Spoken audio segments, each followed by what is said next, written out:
Welcome to our 5 on 5. Please welcome back Senator Ron Wyden. Senator, good to see you. Thanks for having me. Thanks for being here. So, President recently returned from his first overseas trip. What letter grade would you give him on that trip, and why? I would probably call it a mixed bag. Certainly the moderate Arab countries were interested in what he had to say. That is sort of the political equivalent of a layup shot in basketball.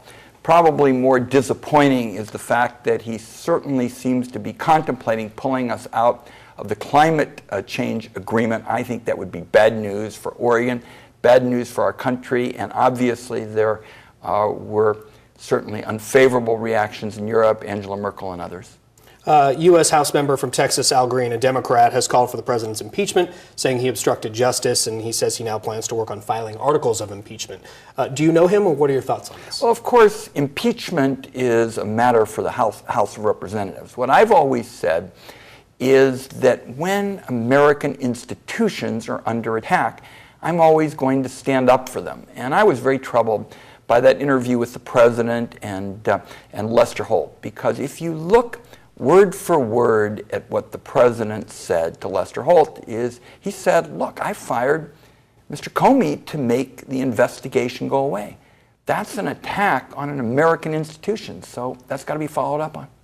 You've said you want to follow the money with respect to President Trump and his alleged ties to Russia. With politics so heavily involved, and now former FBI Director Robert Mueller is special prosecutor, do you feel like this can reasonably happen without the politics happening? Well, first of all, and a lot of folks at home have been asking about this, Bob Mueller, the special counsel, works on the criminal side. He works on criminal investigative matters. Our committee is doing an investigation. It is our job to tell the American people in a way that doesn't compromise classified information how our democracy was attacked. I think the two can go hand in hand. You're going to hear about a fancy Washington word called deconfliction, which basically means that Bob Mueller and the congressional committees can't go out and traipse all over each other. They've got to work cooperatively. I'm committed to doing that. Okay, and I want to ask you about the budget recently released. You, I believe, recycled it or threw it in the trash, whatever it may be.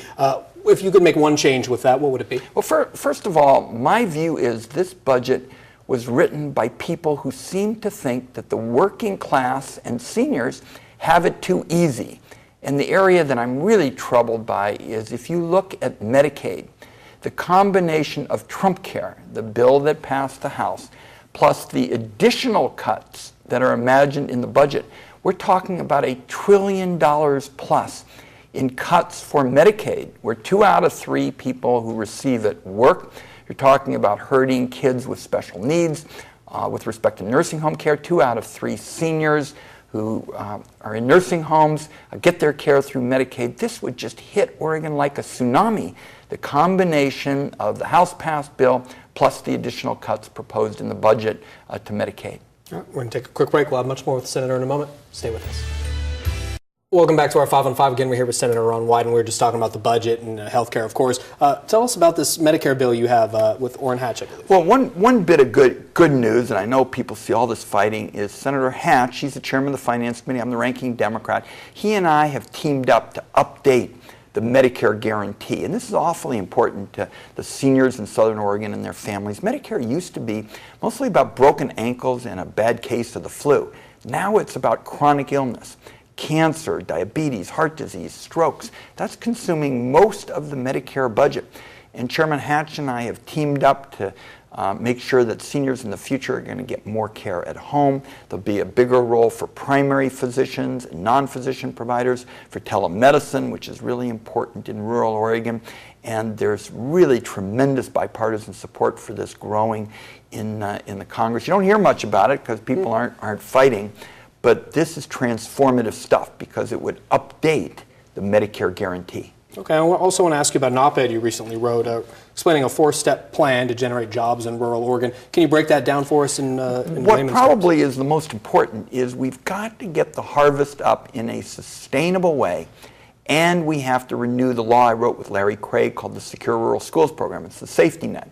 That's what gets money to the counties for basic services. People ask about libraries and roads and various kinds of essentials. And the reason we have to have both is the Forest Service said that you would have to increase the harvest 6-fold you would have to increase the harvest in effect 600% to get the revenue that you would get with secure rural schools. So we badly need to do both. The two are not mutually exclusive. We've got to get the harvest up in a sustainable way, and we have to renew the safety net, which has brought Oregon more than $3 billion since I wrote it in 1999 with Republican Senator Larry Craig. All right, we're going to take a break. We're going to continue the conversation in a web exclusive right now on KOBI5.com. Stay with us. We'll be right back.